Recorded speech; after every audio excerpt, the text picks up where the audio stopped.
صل على محمد وآل محمد وعز. أعوذ بالله السميع العليم من الشيطان اللعين الرجيم. بسم الله الرحمن الرحيم. والحمد لأهله والصلاة على أهلها. أما بعد فقد قال رسول الله صلى الله عليه وآله: إن الحسين مصباح الهدى وسفينة النجاة. مومنین کرام، عزاداران اہل بیت، آج محرم کی پہلی ہے، تو چونکہ محرم اہل بیت علیہ السلام کے غم اور مصائب کے لحاظ سے مصیبت کے ایام ہیں، یقیناً اس لحاظ سے مومنین یقیناً غمناک ہیں۔ ہلال ماہ محرم گویا غم کا پیغام لے کر آتا ہے۔ اہل بیت علیہ السلام، صلحاء، عرفاء، علماء، مومنین سب اس ماہ کے آمد کے ساتھ ساتھ ملول و محزون ہو جاتے ہیں۔ یہ ایک فطری چیز ہے، محبت کا تقاضا ہے۔ مومنین کی خوش قسمتی ہے کہ اہل بیت کے ساتھ ان کا جو رشتہ ہے، عقیدت کا جو رشتہ ہے، اس وجہ سے جس طرح اہل بیت معصومین علیہ السلام محرم کے آتے ہی ہنسنا، خوشی ان سے دور ہو جاتی تھی، اور غم کا سمان، غم کی حالت ان پر چھا جاتی تھی۔ تو ہم سب بھی محزون ہیں۔ تمام مومنین کی خدمت میں اس مصیبت کے حوالے سے تسلیت و تعزیت پیش کرتا ہوں، اور ہم سب کی طرف سے امام زمان کے محضر میں ہم تسلیت اور تعزیت پیش کرتے ہیں۔ اور محرم ایک جہت سے اسلامی سال کا آغاز بھی ہے، اس جہت سے بھی کچھ اعمال معصومین کی طرف سے وارد ہوئے ہیں، من جملہ ایک نماز، 2 رکعتی نماز۔ اگر کسی نے اب تک وہ نہیں پڑھی ہے تو ضرور پڑھیں۔ مفاتیح میں بھی ہے، کتاب سید ابن طاووس نے اپنی عظیم دعا کی کتاب الاقبال میں بھی اس کو ذکر فرمایا ہے۔ 2 رکعت نماز ہے۔ اس نماز کے بعد ایک انتہائی اہم دعا ہے۔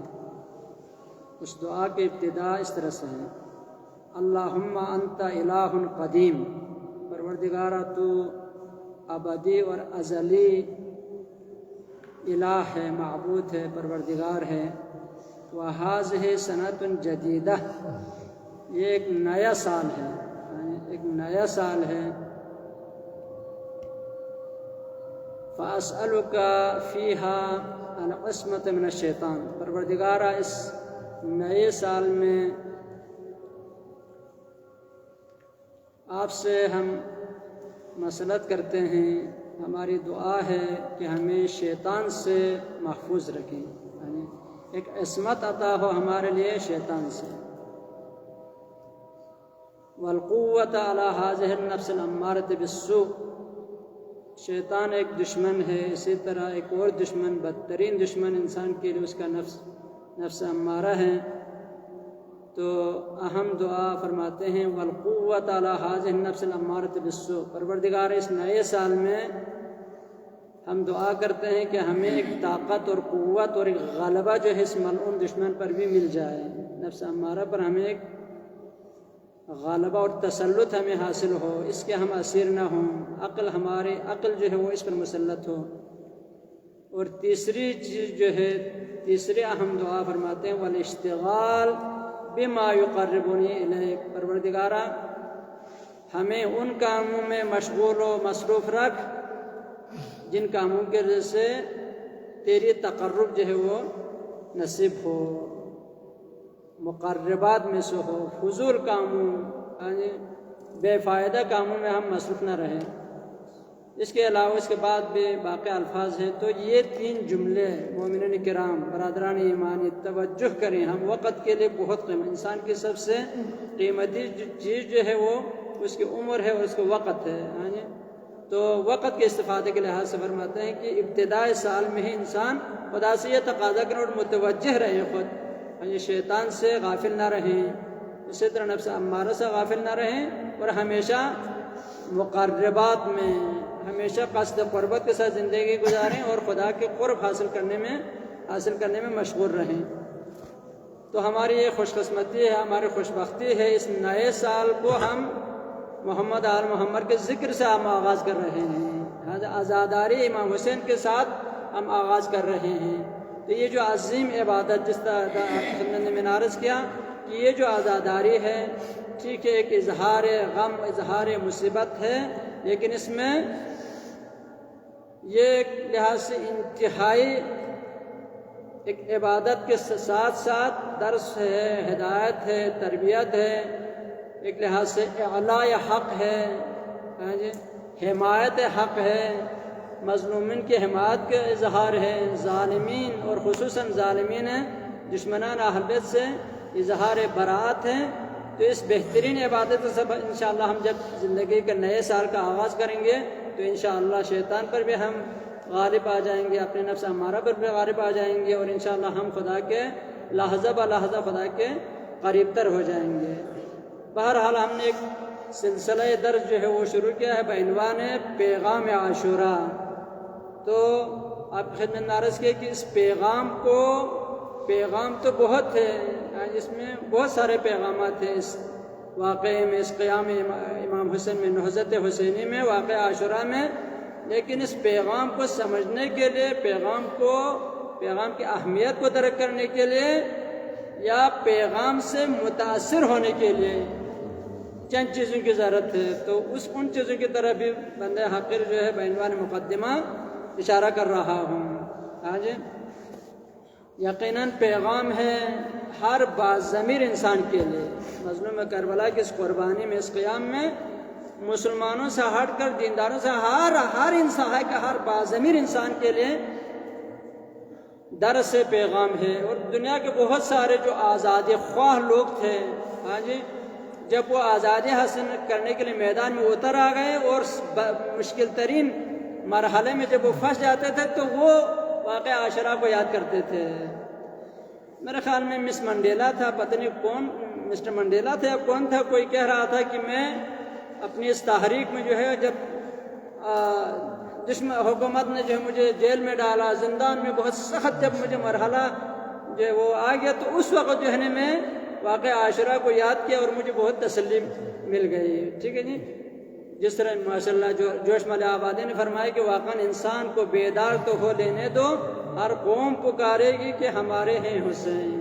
تو انسانیت کے لیے پیغام ہے، غیر مسلمین کے لیے پیغام ہے۔ ہندو جتنے ہندو شعراء ہیں، ہاں جی، جو امام حسین کے بارے میں شعر پڑھتے ہیں، لکھتے ہیں، اظہار محبت کرتے ہیں، حتیٰ کہ خود ہندی جو بڑے بڑے رہنما گزرے ہیں انہوں نے بھی ایک لحاظ سے امام حسین کے ساتھ اظہار عقیدت کیا ہے۔ تو یہ سب جو ہے اس عظیم امام حسین کی اس عظیم قربانی اور درس کے وجہ سے ہے۔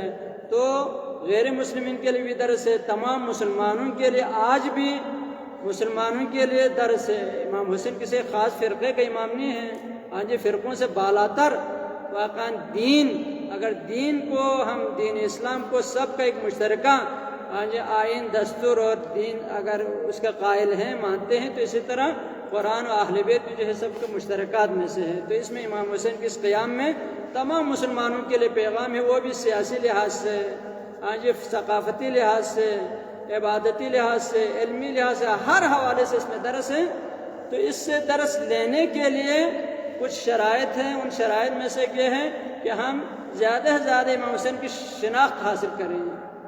واقعاً امام حسین کی جو عظمت ہے، ان کا جو مقام ہے، دین میں جو حیثیت ہے، قرآن اور رسول نے اور ائمہ نے جو بیان فرمایا امام حسین کے حوالے سے، ان کو ہم سمجھیں اور اس پر یقین پیدا کریں۔ پیغمبر نے یہ جو فرمایا، یہ جو حدیث جو ہے نا، حدیث اس میں پیغمبر نے فرمایا کہ ساق عرش پر، یعنی عرش کے دائیں طرف، بعض روایت میں ساق عرش لکھا ہے، بعض جو ہے یمین عرش، یمین عرش پر جو ہے وہ کیا ہے، یہ لکھا ہوا ہے کہ حسین ہدایت کے چراغ اور نجات کی کشتی ہے۔ خود امام حسین سے ایک روایت نقل ہوئی ہے کہ ایک دفعہ امام حسین اپنے نانا کے محضر میں پہنچ گئے، جد بزرگوار پر پہنچ گیا تو فوراً پیغمبر نے فرمایا السلام علیکہ یا ابا عبداللہ، اے زینت زمین و آسمان، اے زینت و زیور زمین و آسمان۔ پیغمبر کے عظیم صحابی ابی ابن کعب جو ہے وہاں پر وہ حاضر تھے۔ ابی ابن کعب نے پیغمبر سے سوال کیا یا رسول اللہ، آپ کے علاوہ بھی کوئی جو ہے وہ زیور و زینت زمین و آسمان ہوتا ہے؟ تو پیغمبر نے فرمایا یہ میرا بیٹا جو ہے نواسا جو ہے وہ کیا ہے، یہ بھی جو ہے زینت ارض و سما ہے۔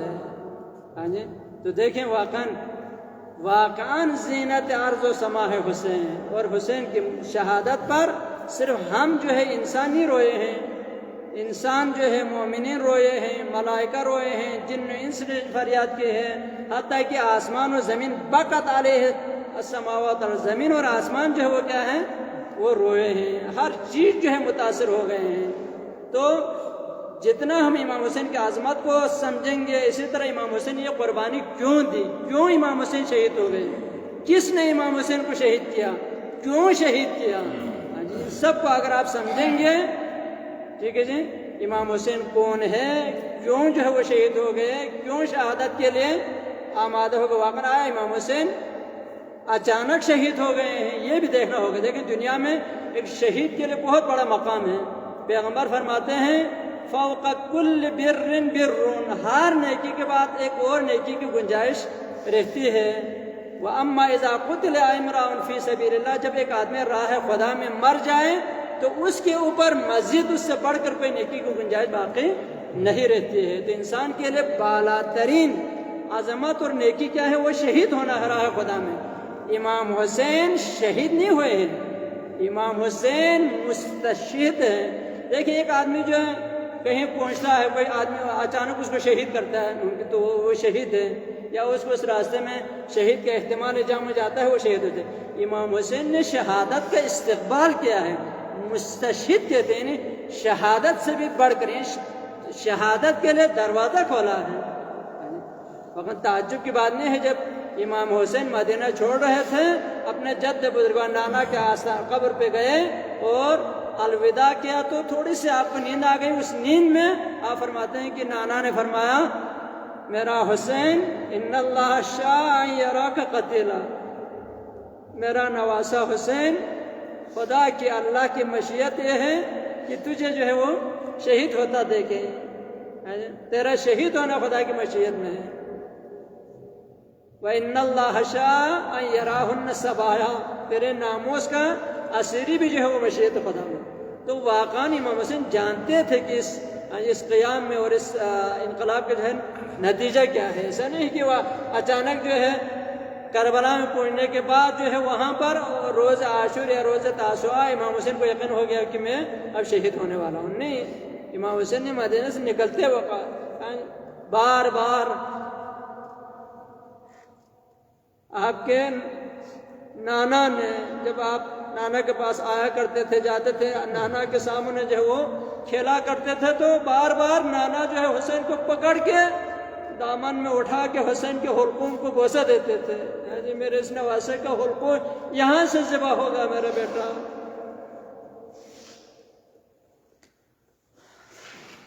تو یہ امام حسین کا عمل ہے، خدا کی مشیت جب یہ ہے کہ حسین اس طرح سے جو ہے وہ میدان کربلا میں شہید ہونا ہو تو حسین اس کے لیے تیار ہے۔ مرضی خدا کے سامنے سر تسلیم خم ہے، اور یہ واقعہ عاشورہ ایک راز ہے، ایک راز ہے۔ اس راز کا بھی ابھی صحیح طریقے سے راز کھلا نہیں ہے کسی کو۔ ہاں جی، ایک رمز اور راز یہ ہے کہ پیغمبر نے فرمایا تھا کہ ہم خدا کے مصطفیٰ ہیں، ہم برگزیدہ ہیں، ہم مختار ہیں، تمام انسانوں میں خدا نے ہم کو چنا ہے، محمد و آل محمد کو چنا ہے، تمام انبیاء پر بھی کیا ہے، اہل بیت کے لیے فضیلت ہے۔ اب تو ایک سوال تھا کیوں، کس وجہ سے؟ اسی طرح قرآن میں بھی فرمایا، قرآن میں جو خدا کسی کو اگر امام بناتا ہے وجعلنا منہم ائمۃ یہدون بامرنا لما صبروا وکانوا بآیاتنا یوقنون، ہم بعض کو امام بناتے ہیں. کیوں بناتے ہیں؟ کس وجہ سے؟ اس امام بنانے کا اصل جو بنیادی شرط کیا ہے؟ کہتے ہیں جس کو ہم امام بناتے ہیں اس میں دو بڑی شرطیں ہوتی ہیں، دو بڑی صفات جو ہیں. ایک یہ ہے لما صبروا، یعنی بالا ترین مرحلے صبر جو ہے. کبھی آدمی معمولی کسی مصیبت اور مشکل پر جو ہے ممکن ہے وہ صبر کر سکے، لیکن بالا ترین امتحان میں بھی سرخرو ہو کے نکلنا، صبر کے دامن کو نہیں چھوڑنا، یہ ہر ایک کے بس کی بات نہیں. لہٰذا دنیا میں سب سے زیادہ جو صابر ہوگا وہ امام ہوگا. امام کے لیے پہلی شرط ہے کہ وہ صابر ہو، دوسری شرط ہے کہ وہ یقین کے مرحلے پر ہو، یقین رکھنے والا ہو. تو واقعاً امام حسین نے دنیا کو دکھایا کہ کس طریقے سے خدا کے سامنے مشکلات پر اور دین پر عمل کرتے وقت جو ہے صبر کرنا ہے. تمام ہر چیز، اپنے ہر چیز کو قربان کر کے دنیا کو دکھایا کہ اس طرح سے جو ہے وہ صبر کرنا ہے. تو یہ ساری چیزیں جو ہے امام حسین کی عظمت کو ہم جتنا خوب سمجھیں گے، واضح ہوگا اہل بیت کے مقام کو، پھر ہم اس کے پیغام کو لبے کہہ سکیں گے. اسی طرح ایک اور بات، زیادہ آپ کو زحمت نہیں دینا، ختم کر رہا ہوں. ایک اور چیز جو ہے ان ایام میں ہمارا یعنی محبین اہل بیت کا جو بھی آنا چاہے، محبین صرف محبین اہل بیت کے دروازہ کھلا نہیں ہے، سارے مسلمانوں کے لیے جو بھی آنا چاہے ہر ایک کے لیے کیا ہے؟ اہل بیت کا دروازہ کھلا ہے کہ اس مصیبت کو مد نظر رکھتے ہوئے، اس مظلومیت سے متاثر ہو کر اگر کوئی اہل بیت کی طرف آنا چاہے تو اس کا رشتہ اہل بیت کے ساتھ جڑ جائے گا. تو ہمارا جو رشتہ اور جو نسبت ہے اہل بیت کے ساتھ وہ الحمدللہ اس مہینے میں مزید جو ہے وہ مستحکم ہو جاتا ہے وہ رشتہ. تو انشاءاللہ آپ جتنا یہ رشتہ مستحکم ہوگا، آپ اس غم میں جو ہے غم کو منائیں گے، ذکر اہل بیت کریں گے اور گناہ آپ کی بخشش ہوگی، تو اسی حساب سے آپ کے اندر نورانیت آ جائے گی. اس نورانیت کی وجہ سے آپ اس پیغام کو سمجھ سکیں گے، اس پیغام کو قبول کرنے کی اہلیت جو ہے آپ کے اندر، وہ ظرفیت جو ہے آپ کے اندر پیدا ہو جائے گی. لہٰذا انشاءاللہ یہ چیزیں بعنوان مقدمہ عرض کر کے انشاءاللہ پھر بعد میں اصل جو پیغام ہے انشاءاللہ اس کو بھی ہم بیان کریں گے. اللهم صل على محمد وعلى محمد، اللهم صل على محمد وعلى محمد، اللهم صل على محمد وعلى محمد. الهي بحق الحسين وجده وابيه آمين واخيه وصاحبته وبنيه، پروردگار بحق محمد وعلى محمد ہمیں دنیا و آخرت دونوں محمد وعلى محمد کے ساتھ محشور فرما. آمین. خداوند تیری تمام نعمتوں کا خصوصاً نعمت و عظمائے ولادت کے شکر ادا کرنے کا ہمیں توفیق عطا فرما. قلب مطہر امام زمان ہم سے راضی فرما. خداوند امام کے ظہور میں تعجیل فرما. ہم سب کو امام زمان کے انصار میں شامل فرما. رحمت یا ارحم الراحمین. والسلام علیکم.